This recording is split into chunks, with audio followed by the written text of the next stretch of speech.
Hello to you all, this is a special interim vlog. I think it's very important that we do this at the moment because a number of significant changes have happened this week and it's important the members are on top of them. So first of all, we've had the Welsh Government release the second iteration of the Sustainable Farming Scheme Impact Assessment.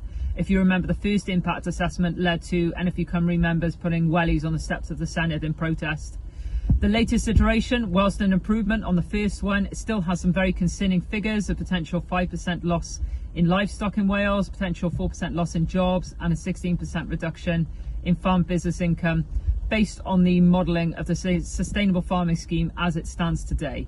Really concerning figures, and NFU Cymru is now very seriously looking to the Welsh Government to make sure that they do everything to stop this from happening. We need an industry that is ambitious for growth to ensure that we continue to produce safe and sustainable food and make sure we can develop further export opportunities to bring some wealth back into this country. We've always remained firm that Welsh farmers cannot be financially worse off as a result of a design of a new scheme. And there's an urgent need now for Welsh Government to go away and have a look at things such as funding, making sure that they look at the pinch points, particularly around habitat for that universal layer, and to further develop that optional collaborative layer. So we've got a scheme that does deliver on this growth and ambition. For the dairy sector, some really hard-hitting news in terms of milk price drops. Whilst everybody's known this has been coming, it nonetheless doesn't make it any softer when that blow lands. We've had some farms that received significant drops, maybe 5, 6, even more pence per litre overnight. And for those dairy farms who've also had a very difficult summer with the drought, this is a bitter blow for them going into the winter.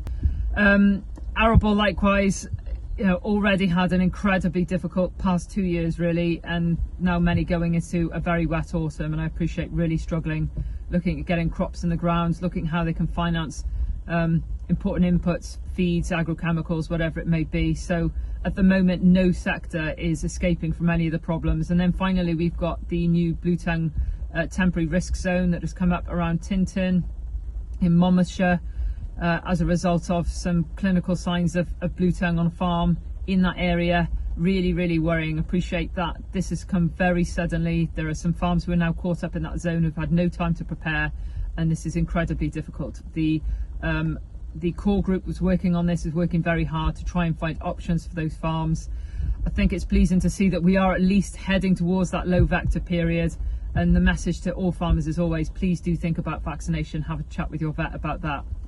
So after all of that damning news, I do just want to finish with something a little bit lighthearted. I had the absolute pleasure to attend the Farmers Weekly Awards last night. I was accompanied by a head of policy, Dylan Morgan, and we were delighted to see Margaret Dalton of Ceredigion lift the award for Lifetime Achievement at the Farmers Weekly Awards, and also our Vice Chair of the Crops Board, Richard Anthony, lift the Farmers Weekly Award for Arable Farmer of the Year.